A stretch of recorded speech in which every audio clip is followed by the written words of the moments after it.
Bueno, pues muy buenos días a todos y todas. Continuamos con este seminario y empezamos la primera sesión de comunicaciones.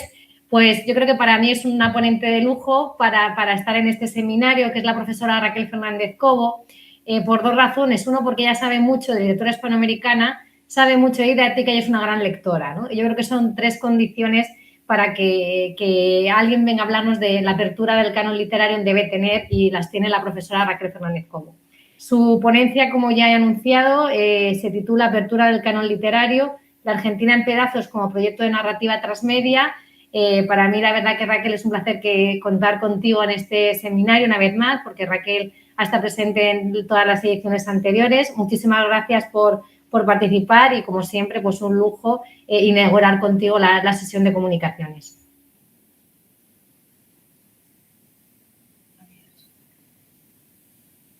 Presento la diapositiva. Pues, ¿se ve? ¿Sí? Sí, se ve bien. Bueno, muchas gracias, Mónica, por la linda presentación. Intentaré estar a la altura y por supuesto, pues gracias a todo el grupo, Llorens, José Rovira, Sebastián Mira, por contar conmigo un año más, ¿no? Para este seminario. La propuesta que presento hoy se inserta dentro de la red América Latina a través del cómic y del álbum ilustrado, Nueva experiencia educativa y lectoras para ampliar el canon formativo y escolar, del programa Redes ICE de la Universidad de Alicante, en la que tenemos como objetivo principal proporcionar un acercamiento y una mirada crítica sobre las obras que aborden imaginarios que provienen de América Latina. En este caso, la propuesta de innovación está pensada para las aulas de secundaria y centra su interés en la reivindicación de un espacio en el canon literario que dé cabida tanto a las producciones literarias de esta orilla como en las manifestaciones estéticas multimodales. Pensemos en la primera proposición del título de la ponencia. ¿Por qué hablar de apertura del canon? En los debates acerca del canon literario mantenidos en las últimas décadas subyace, más allá de una crisis epistemológica de la teoría literaria, una cuestión de naturaleza pedagógica, la selección de los contenidos curriculares vinculados al tipo de literatura, a los modelos textuales y al corpus de obras, autores, valores sobre los que debe trabajarse en el aula. Cuando ponemos el foco en un aula de educación secundaria, el debate acerca de la presencia del canon se organiza en torno a dos cuestiones controvertidas relacionadas con esa dinámica interna del sistema literario de la que hablaba Rosa Tabanero en su conferencia, que además creo que este texto que he preparado dialoga muy bien con cuestiones que ella comentaba. Por un lado, la formación literaria a partir de repertorio de textos legitimado por la institución educativa, que excluye otros modelos de escritura y otras textualidades. Y por el otro, el dilema del profesorado de la literatura ante qué debe primar en clase, qué clásicos trabajar. Pero se obvia que la configuración misma de qué es un clásico una cuestión trascendental, que nuestro canon está construido bajo una mirada nacional y eurocentrista que excluye las producciones literarias de la otra orilla, ¿no? A pesar de las constantes revisiones desde diferentes posiciones críticas, siguen quedando excluidos de este listado los grandes nombres de la literatura latinoamericana.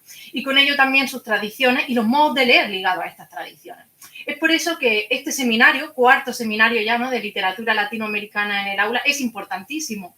Porque si cada disciplina define su horizonte de objeto y su frontera, encuentros como este contribuyen a expandir dichas fronteras y a legitimar un objeto de estudio que todavía debe ser aceptado por la comunidad del campo, ¿no?, como es la literatura latinoamericana en los corpus de didáctica de la literatura.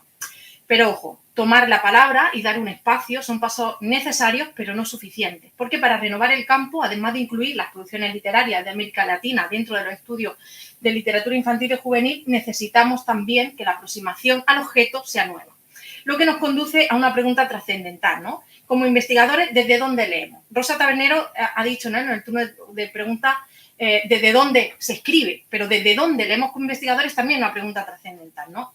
Por un lado, es innegable que la LIC se sitúa en un espacio de tensión y disputa entre distintas disciplinas y maneras de abordar el objeto literario, y que muchas de esas disciplinas de referencia impulsaron el paso de una enseñanza de la literatura centrada en la transmisión de conocimientos, de autores y fechas, como saben, a la educación literaria que aspira a formar lectores literarios competentes. Ese cambio de paradigma en el que se impulsó la adquisición de la competencia literaria en detrimento de un modelo historicista, hoy también debe ser repensado si queremos expandir los horizontes del campo para que los corpus de lectura sean pertinentes en una sociedad global y multimodal. Porque si bien es cierto que el saber histórico no sirve para nada cuando es acumulativo, Es necesario para pensar nuestra relación con cada época y para pensar el presente en su dinámica. Cuando hablamos de lectura, y esto ya nos lo enseñó Borges, ¿verdad? Cuando estamos hablando de los usos y las apropiaciones que los lectores hacen de los textos. Es decir, que la lectura es una práctica, una actividad, un proceso continuo y dinámico desde el cual el lector está situado espacial y temporalmente. Es decir, la experiencia lectora no es otra cosa más que el contacto vivo con los textos en su circulación. Lo ha dicho muy bien también Rosa, ¿no? Ella creo que ha dicho, si no hay circulación hay literatura. Eso es cierto, porque la literatura es eso mismo, ¿no? Es la circulación viva de los textos, en una hora. Por otro lado, hablar de literatura hispanoamericana es casi realizar una operación de exhumación en el sentido en que lo plantea la crítica argentina Nadia Gerbauro. Dice, rescate de géneros o textos rechazados, ocultos o desvalorizados, que al rescatarlos sufren alguna modificación en la práctica. Aunque bien es cierto que necesitamos formular y experimentar estrategias metodológicas de enseñanza que favorezcan la estimulación del alumnado hacia el fomento del hábito lector y también de investigación, esta propuesta se centra en los contenidos, porque lo que me interesa es precisamente exhumar. ¿Y cómo se organiza el contenido? Germán Prosperi, otro investigador argentino, ha señalado principalmente 3 criterios. Él habla del criterio historicista, criterio isotópico y criterio de derivación teórica o metodológica. Este último se organiza a partir de una categoría que permite leer el conjunto de textos. Pero, si es cierto que es el más innovador, señala Prosperi, pero también exige una experiencia múltiple y un conocimiento del objeto por parte del docente muy fuerte. Siguiendo al estudioso argentino que se interroga sobre la enseñanza de la literatura española en Argentina, podríamos perfectamente nosotros invertir las preguntas al otro lado, ¿no? Desde el lado de acá. Y él dice, ¿existen otras maneras de configurar el contenido? Los contenidos curriculares deben pensarse como hipótesis de posibilidad en la que la investigación y la enseñanza se cruzan productivamente. Son operaciones que deben ir juntas como aprendimos con Barr y todo un sistema de transmisión del saber de las ciencias humanas y sociales.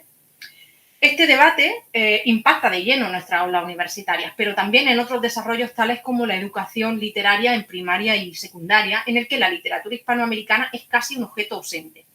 Si en las aulas universitarias la asignatura obligatoria y optativa, basta con echar un ojo a los programas de cátedra, ¿no? Sobre literatura hispanoamericana, están aumentando considerablemente, seguramente como consecuencia de estrategias de mercado editorial que ahora mismo no vienen al caso, pero nos preguntaríamos, ¿no debería esto tener una proyección curricular en otros niveles de enseñanza? Y si este seminario y en concreto el trabajo que presento contribuyen a legitimar ese objeto, yo me preguntaría, ¿con qué configuraciones del contenido deberíamos pensar en lugar de la literatura latinoamericana en las aulas? Así que a la luz de estas reflexiones, no sigo más con la reflexión teórica, no quiero aburrir a nadie, a la luz de estas reflexiones yo me voy a la propuesta. A partir de la lectura compartida de alguna selección de fragmentos del cómic La Argentina en pedazos, es una selección realizada por Ricardo Piglia, que ustedes saben que yo he trabajado mucho, adaptada por Carlos Trillo e ilustrado por Alberto Breccia. Se impulsa, a través de la lectura de La Argentina en pedazos, como digo, la reapropiación del texto mediante procesos creativos de reescritura. Cada grupo de clase podrá elegir un formato, el medio, la plataforma o la comunidad para elaborar desde un cómic digital, a partir de un guión consensuado, crear fanfiction, teniendo en cuenta diferentes relaciones intertextuales, planificar sesiones de mediación lectora como booktuber, generar epitextos como booktrailer, realizar cortos, crear perfiles sociales como ahora veremos. De esta manera, los docentes podrán ofrecer una enseñanza plural de la literatura que se define precisamente por su carácter transatlántico y también por el uso de nuevas textualidades.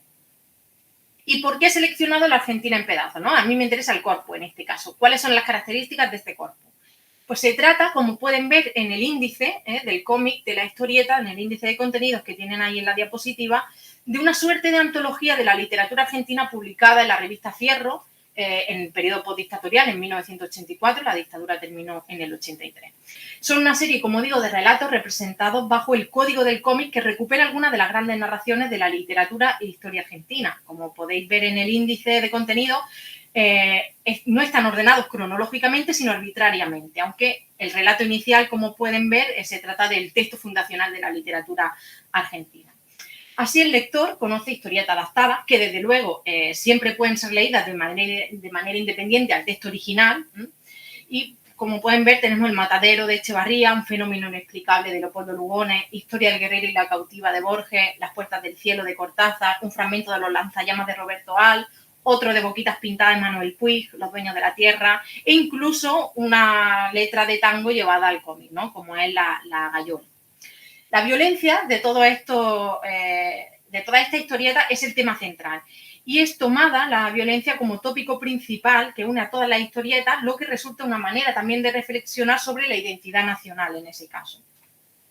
Los ensayos están divididos en pequeñas secciones, como pueden ver, por un lado los cuadros de la historieta que componen a su modo imágenes disgregadas de la ficción, esta sería una, y por otro lado encontramos los prólogos a cada historieta que están escritos por Ricardo Piglia y que organiza la lectura como fragmentos dispersos de una tradición. ¿Qué nos permite trabajar este cómic? Es decir, ¿por qué me parece importante este cómic y no cualquier otro? ¿No? En primer lugar, porque la tradición de la literatura argentina está directamente en relación con los géneros considerados menores de la alta cultura. Es una tradición que trabaja con tensiones que todavía hoy son presentes en nuestros medios de masa. Desde sus orígenes, como saben, se conformó por su ambivalencia temática y formal. La oposición inaugural entre conceptos de civilización y barbarie, en El matadero y Facundo, pasando por el empleo del lenguaje popular en oposición al lenguaje culto, pensemos Borges Al, hasta el empleo permanente de géneros y formas menores, como la novela de folletín, el caso de Puig, el género policial, la literatura fantástica o la ciencia ficción a finales del siglo XX. Entonces, no se trata de promover el diálogo transmediático entre los soportes tradicionales de la lectura con otros lenguajes, sino de hacer ver una valoración de la tradición y juzgar su potencia y su actualidad hoy. Como vemos, por la organización también propia de la historieta nos permite iluminar unos textos con otros, volver más rica la interpretación y establecer líneas de comprensión dinámica. Es decir, este tipo de interrelaciones nos parece mucho más amplia que trabajar simplemente con los géneros, narrativa, poesía o teatro, ¿no? Ya que los temas se interrelacionan mutuamente. Entonces pensamos que la proyección de este tipo de corpus, historieta y antología al mismo tiempo, pueden ser de enorme riqueza. En cuanto a los objetivos del proyecto, hay 6, pero yo solo voy a señalar 3, los que me parecen más importantes, por la escasez de tiempo, los que están señalados. Primero, confeccionar un corpus nuevo, un nuevo canon de aula a partir del cómic que dialogue con otros discursos sociales y otras manifestaciones artísticas y que ponga de relieve el vasto patrimonio literario y cultural hispanoamericano. Segundo, construir itinerarios lectores a partir de la creación de contenidos transmedia. También es importante. Y tercero, reconstruir institucionalmente obras y géneros posicionados en la periferia del sistema literario y cultural, ¿no? Exhumar, en este caso, ¿no? Producciones de América Latina y géneros como el cómic, en este caso. ¿Y cómo vamos a trabajar esto? Yo voy a señalar simplemente 2 estrategias, bueno, lo que llaman estrategias didácticas que me parecen importantes. Primero, prever y propiciar el encuentro detenido y reflexivo de los alumnos con el texto. Es decir, apostamos por invertir el orden tradicional. Comenzamos siempre por la lectura para alcanzar ese aprendizaje profundo, dialógico y centrado en el pensamiento crítico. Y en segundo, vamos a trabajar textos no solo ajenos a los cánones, ausentes de las nóminas y colecciones de los más leídos, sino que apostamos por textos de circulación social. Es decir, que no estén escritos especialmente para niños, ni adolescentes, ni para su uso escolar. Al mismo tiempo, la presencia de distintos soportes digitales pues son insosolayables para la formación de lectores, como saben, ¿no? Y me gustaría señalar en este punto, abro paréntesis, que en cuanto a la dificultad y la complejidad de la Argentina en pedazos o de cualquier otro texto, no hablaba Rosa sobre las tradiciones que hay que conocer o los contextos que evidentemente hay que conocer para interpretar estos textos, yo creo que nunca debería ser un impedimento para considerar su selección, ¿no? En este sentido, consideramos que toda idea previa, ya adoptada de adecuación del texto al lector, merece siempre ser interrogada como riesgo de estandarización y no queremos caer en ese espacio, ¿verdad? Bueno, en cuanto he preparado una exposición bastante extensa, así que hay partes que yo creo que conocen bien, como son los objetivos didácticos, las competencias de las que no me voy a centrar, paso directamente a la descripción de las tareas, a algunas actividades que me parecen que, bueno, pues que tendríamos que comentar. Yo después les puedo pasar lo que es todas las diapositivas completas por si quieren compartirlas con los alumnos para que vean el proyecto completo. Pero me voy a centrar ahora para la exposición en la tareado, ¿no? Lectura estratégica, modos de leer de la tradición argentina. ¿Qué podemos hacer con este cómic en clase? ¿Cómo podemos trabajarlo?